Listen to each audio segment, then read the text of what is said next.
अस्सलाम वालेकुम। अभी शीशा हूं तभी चुभता हूं सभी को, अभी शीशा हूं तभी चुभता हूं सभी को, जब आईना हो जाऊंगा जमाना देखेगा मुझे। 9 नवंबर सन 1877 ये वो वक्त है जब इल्लामा इकबाल फजर के वक्त पैदा हुए। जिस मंजिल में वो पैदा हुए वो मंजिल, वो इमारत इकबाल मंजिल के नाम से बहुत मशहूर है। ये इकबाल मंजिल सन 1861 को उनके दादा शेख मोहम्मद रफीक ने 150 रुपए के एवज खरीदी थी। इकबाल के वालिद का नाम शेख नूर मोहम्मद और वालदा का नाम हाफिजा इमाम बीबी अल मारूफ बीजी थी। अब हम उनके बचपन की बात करना चाहेंगे। जब इकबाल दूध पीते थे, शीरख्वार थे, तो उस वक्त उनकी वालदा को ये वहम गुजरा कि मियाँ जी जिस शख्स के पास नौकरी करते हैं वो सरकार की पेंशन खाता है। बीजी को ये ख्याल गुजरा कि ये जो पेंशन की जो रकम से मियाँ जी को जो तनख्वाह मिलती है वो हलाल नहीं है। उनको शक गुजरा, तो उस शक की बुनियाद पर उन्होंने इल्लामा इकबाल को अपना दूध पिलाना बंद कर दिया। अपने जेवर बेचे, एक बकरी खरीदी और उस बकरी का दूध इल्लामा इकबाल को देना शुरू कर दिया। यह ख्याल रहे दोस्तों कि जिस शख्स की वालदा एक छोटे से वहम और गुमान की बुनियाद पर अपना दूध पिलाना बंद कर दें तो वो शख्सियत कैसी होगी, वो शख्सियत कैसी परवान चढ़ेगी। वो शख्सियत कोई और नहीं, सिर्फ और सिर्फ इल्लामा इकबाल ही हो सकता है। जब वो 4 साल के हुए तो उनकी वालदा ने उनको एक मकतब में दाखिल कराया। वो मकतब था मौलाना अब्दुल्ला गुलाम हुसैन का, और वहां पे उनको कुरान की तालीम दी जाने लगी। और उसके बाद उन्होंने बाकायदा आगाज मस्जिद शवाला से किया। 5 साल को कूचा मीर हसामुद्दीन में सैयद मीर हसन के मकतब में उर्दू, फारसी और अरबी अदब पढ़ने के लिए बिठा दिया गया। मौलवी साहब ने जब उनको पहली मर्तबा देखा तो वो देखते ही समझ गए कि ये अजीम बच्चा है, ये गैर मामूली बच्चा है, ये ना दिखने वाली उन सलाहियतों से भरपूर बच्चा है जो आगे चलकर एक अजीम आदमी बनेगा। और ये सिर्फ इंकशाफ सिर्फ मौलवी मीर हसन को ही नहीं था, बल्कि उनके वालिद नूर हसन को भी था। मीर हसन ने जैसी तरबियत की वो तारीख का एक सुनहरी बाब है। एक दिन मीर हसन ने उनसे इमला लिखवाया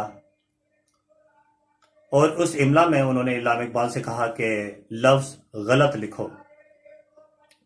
जैसे और हमें पता है, आपको पता है कि गलत गैन लाम और तोए से होता है, लेकिन अल्लामा इकबाल को शरारत सूझी और उन्होंने लफ्ज गलत को गैन लाम और ते लिख दिया। जब उस्ताद साहब ने पूछा तो कि ये तो गलत लफ्ज लिखा है, अल्लामा इकबाल ने कहा नहीं, ये गलत ही लिखा है। उस्ताद साहब को समझ नहीं, उन्होंने कहा नहीं, ये तो गलत है।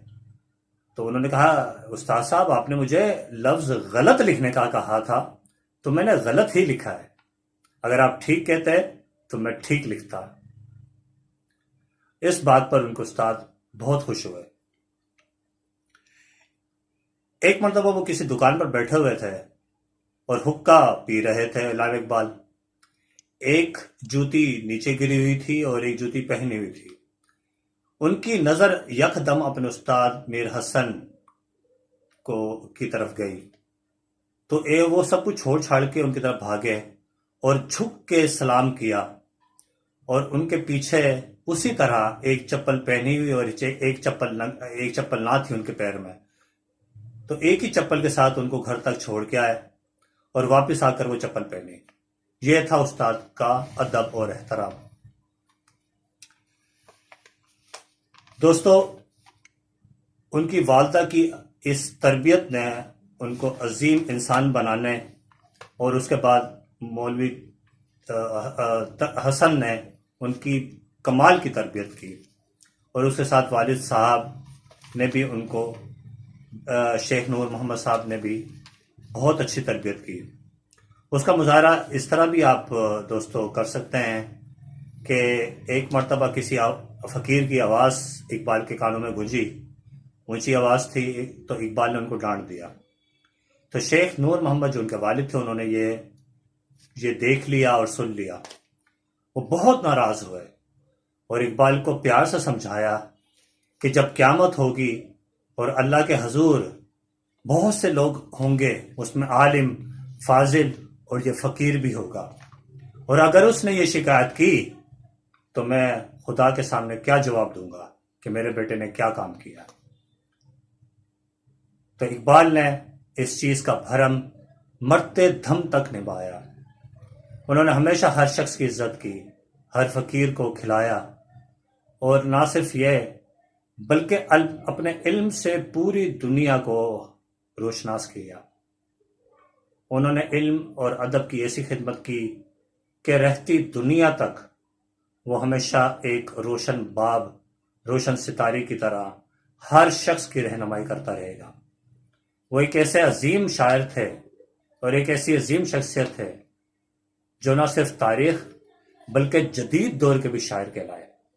گو کہ ایسا بہت کم لوگوں میں ایسا ہوتا ہے کہ وہ ماضی کے بھی شاعر ہوں اور جدید دور کے بھی شاعر ہوں. یہ اعزاز صرف اور صرف علامہ اقبال کے حصے میں ہے.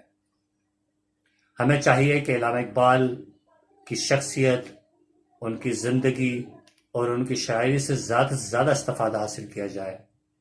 اس کو اپنے سبق کا حصہ، اپنے کریکولم کا حصہ صرف امتحان کے مد نظر رکھ کے نہ رکھا جائے، بلکہ ہم ان کی زندگی اور ان کی شاعری کو اپنی زندگی میں شامل کرنے کا امتحان ہمارے پاس ہو، نہ کہ ہمیں لکھنے کا امتحان ہو.